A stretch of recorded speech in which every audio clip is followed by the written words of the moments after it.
Años atrás existía el sistema de cintas de video cassette para ver películas. ¿Se acuerdan?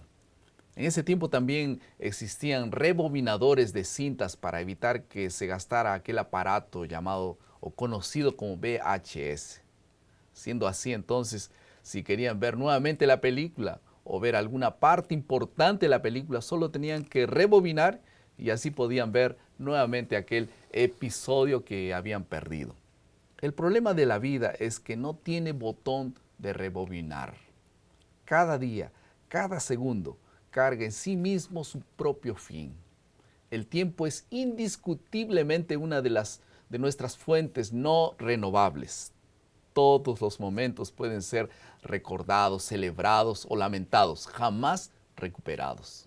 No podemos recuperar nuestras palabras, promesas y tiempo. Por eso el enfoque de la lección de esta semana es entender que podemos vivir sabiamente si Cristo vive en nosotros y nuestros deseos, nuestra vida, todo ello invariablemente serán arrastrados hacia la locura si es que Dios no está al control de nuestra vida. Vamos a pasar a la segunda parte de nuestro bosquejo, que es la comprensión. Estamos en la lección número 2 y el título de la lección es De los oídos a los pies. Vamos a tocar dos asuntos. Estamos en la compañía del doctor Segundo Teófilo Correa. Gracias por estar con nosotros. Una alegría. Vamos a hacer una oración para que Dios nos guíe en este estudio, ¿te parece? Nuestro Padre, abrimos tu palabra con la seguridad de que tu presencia estará con nosotros. Ayúdanos a entenderla adecuadamente en el nombre de Jesús. Amén. Amén. Vamos a hablar entonces sobre dos asuntos, consejos para la familia y también algunos consejos para la vida. Solo dos asuntos. Vamos a resumir y vamos a ya comenzar a reconocer algunos asuntos. Cuando Salomón pidió, por ejemplo, sabiduría, en realidad estaba pidiendo oídos atentos. Yo me impresiono mucho porque en el capítulo 1, 2 y 3, la Biblia, Salomón habla sobre el concepto de la sabiduría. Parece que a partir del capítulo 3 y el versículo 27, Salomón comienza ahora a describir en forma práctica la aplicación de la sabiduría. Y eso es lo que vamos a estudiar a continuación. Efectivamente, en realidad es que el pensamiento hebreo es bastante pragmático en sí. En realidad lo abstracto como que queda un poquito lejos de las ideas de los autores hebreos. Entonces, cuando se habla de prestar oído o inclinar el oído, es en realidad tomar atención. Es bonito, ¿no? Inclinar el oído. El Proverbio 5:1, ¿no? Efectivamente, tomar atención, dar interés a un asunto, ¿no? Y entonces, como usted dice, ¿no? Los capítulos previos al 4 en realidad han dado alguna contextualización respecto a la idea de lo que es sabiduría, pero en el versículo 27 del capítulo 3 ya entran unos detalles bastante pragmáticos que tienen que ver con el día a día. Por ejemplo, el versículo 27 dice, no niegues hacer el bien a quien es debido. Qué interesante. No digas a tu prójimo, anda, vuelve mañana si le puedes dar una ayuda hoy. Otro aspecto muy importante, no intentes mal contra tu prójimo, no tengas pleito con nadie sin razón, no te metas en problemas gratuitamente, ¿verdad?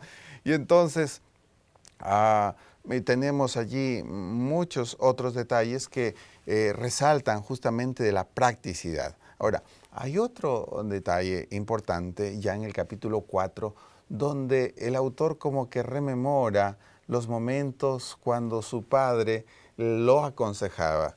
Y es interesante que nosotros podamos notar ese detalle allí. En el capítulo 4, versículo 4 dice, y él me enseñaba y me decía, retenga tu corazón mis razones, guarda mis mandamientos y vivirás, adquiere inteligencia, adquiere sabiduría, no te olvides ni te partes de las razones de mi boca. Es importante porque en ese tiempo, y ya desde la época de Moisés, los principios que Dios había dado para su pueblo se transmitían de manera oral. ¿Se acuerda? Hay un texto muy común en el capítulo 6 de Deuteronomio, muy comúnmente conocido como el Shema, cuando dice, y estas palabras que te mando hoy, las repetirás A tus ¿no? A hijos, tus hijos, ¿no es cierto? la Cuando te salida. levantes, cuando te sientes en la mesa, cuando vayas por el camino, cuando te acuestes. La misma idea está aquí. Es decir, una vida de sabiduría quiere decir una vida atenta a los consejos de Dios. Qué lindo. Me gusta mucho esa declaración. Presta atención. Nosotros somos pésimos para prestar atención, ¿no? Nosotros queremos hablar, pero para escuchar somos pésimos, especialmente los hombres. Y muchas mujeres que son nuestra esposa se quejan de eso, ¿no? No, yo te estoy escuchando y estamos haciendo otra cosa. No, prestamos atención con los oídos, con los ojos, con nuestra presencia allí. Efectivamente. Y allí, recordando un poquito, aunque es otro autor, pero el principio es el mismo, ¿verdad? Moisés cuando escribe justamente esa sección que hemos aludido, dice, Shema Israel, escucha Israel. Y ese es el principio fundamental. A lo largo de la experiencia, cuando Dios habló a Israel a través de Moisés, dice, y si escucharen mi voz, si escucharen mis mandamientos. Y es recalcado aquí la No idea es de solo escuchar. escuchar con los oídos, ¿no? Por eso el título de la lección de esta semana habla de los oídos a los pies, ¿no? No solo escuchar, sino también actuar como respuesta a aquello que Dios trata de decirnos. ¿Algún consejo para la vida ahora? Sí.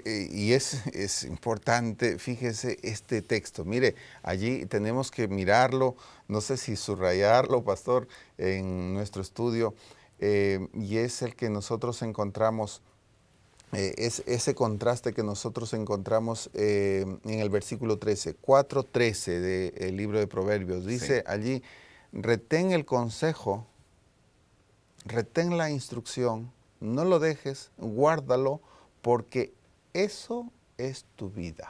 Wow. Es decir, nosotros somos de lo que nosotros recibimos Y retenemos. y retenemos. Y Y hacemos también, ¿no? por supuesto, porque mis acciones son un reflejo, son la reacción natural de lo que yo recibo, de la instrucción que cada día tengo de parte de Dios, ¿no? La vida de Jesús fue extraordinaria, porque cada día ese era su primer trabajo. Cada día la comunión con el Padre, buscando la fuerza de Él con la multitud, era el resultado de haber escuchado el consejo de su Padre allí, quizás en la soledad, en Y el él habla monte. mucho, ¿no? La voluntad. Yo no hago mi voluntad, sino la voluntad de mi Padre. Y eso, perdón que interrumpa, y eso justamente tiene que ver con un concepto muy importante, porque si nosotros no hacemos caso a la instrucción divina, el autor usa un asunto bastante pragmático que está allí en el versículo 18 y 19. Dice, mas la senda de los justos es como la luz de la aurora, por un lado. Es decir, aquel que se deja guiar por la sabiduría. Pero el versículo 19 añade por contraste, el camino de los impíos es como las tinieblas. Es decir, queremos claridad mental, queremos tomar decisiones adecuadas, en realidad tenemos que seguir el consejo divino. Y en la segunda parte de nuestro bosquejo están los asuntos, los consejos prácticos para la vida. Algunos consejos que él los dice así con toda claridad. Por ejemplo, el acto de fiar, de prestar dinero, de hacer promesas impensadas, es muy peligroso, ¿no? Eh, hay una idea que está registrada aquí, yo creo que en el versículo 1 del capítulo 5, dice allí la expresión, hijo mío, está atento a mi sabiduría y a mi inteligencia, inclina tu oído.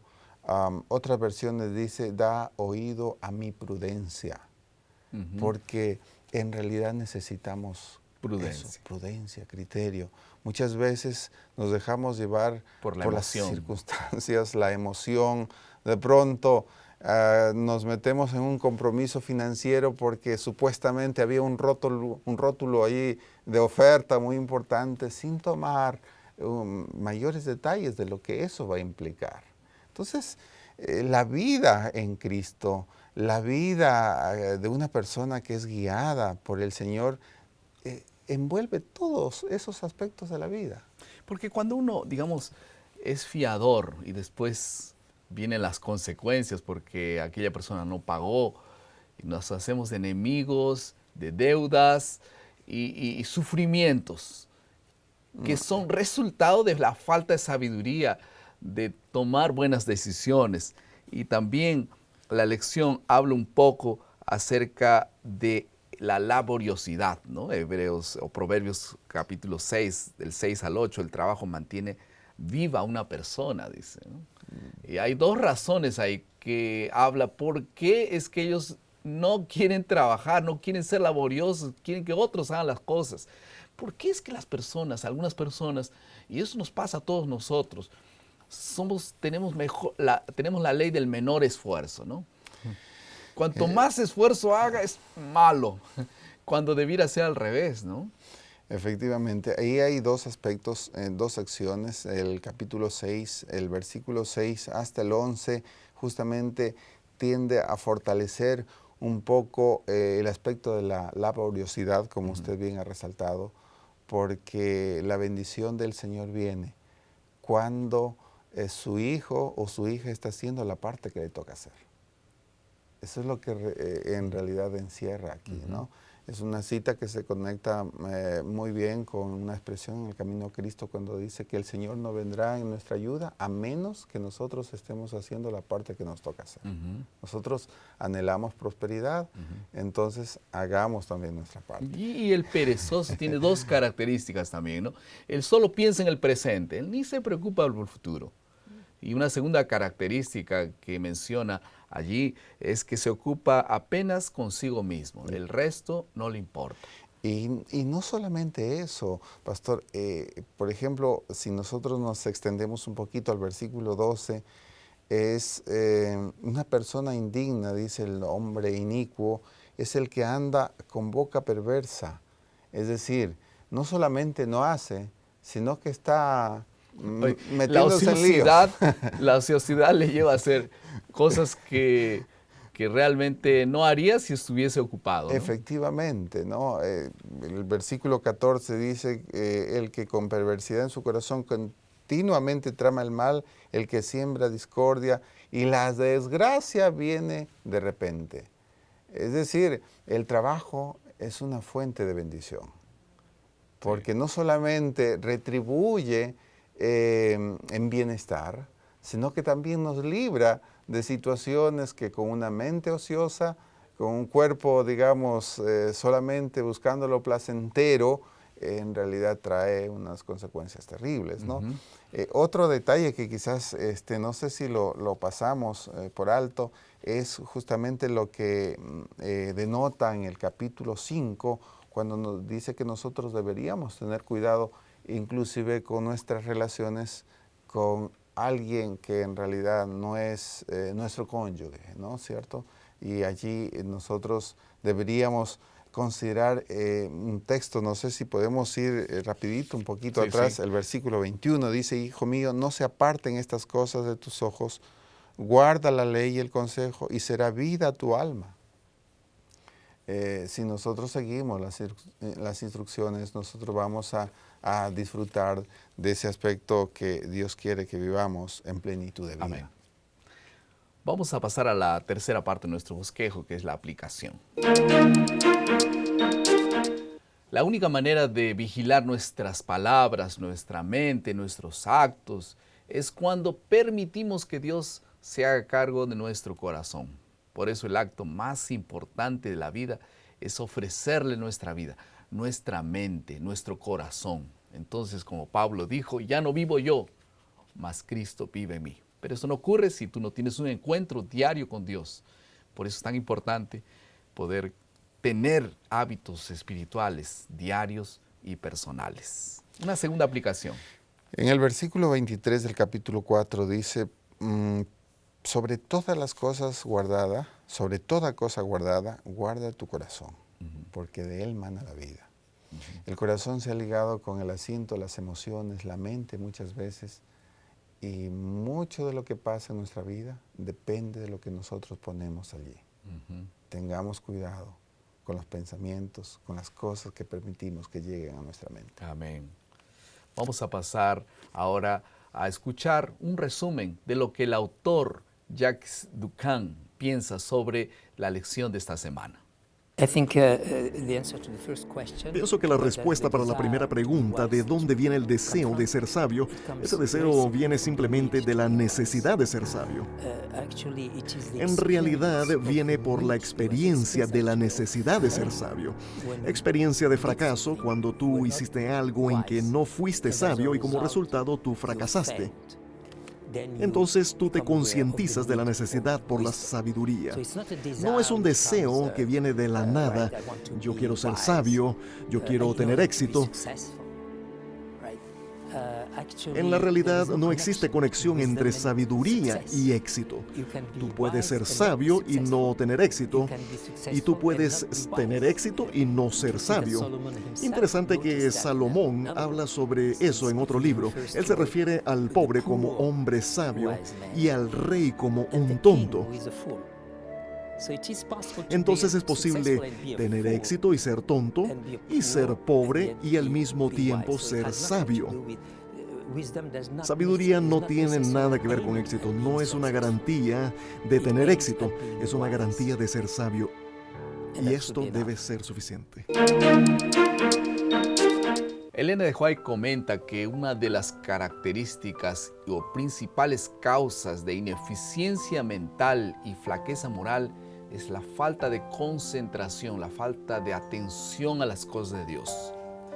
Con inmensa cantidad de materiales impresos, adultos y jóvenes forman el hábito de la lectura apresurada y superficial, y la mente pierde su capacidad para un pensamiento continuo y vigoroso.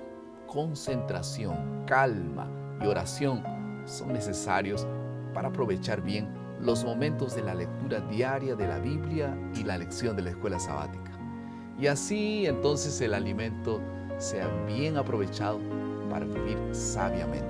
¿Qué te parece si una vez más reiteramos nuestra decisión de buscar a Dios, su palabra, para fortalecer nuestra mente, nuestras decisiones y nuestro deseo de hacer la voluntad de Dios? Vamos a orar.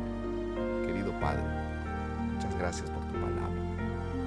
Fortalece, Señor, en nuestro corazón el deseo de hacer siempre tu voluntad y que podamos buscarte cada día para que podamos ser sabios y escondernos detrás de la gran sabiduría que eres tú, Señor.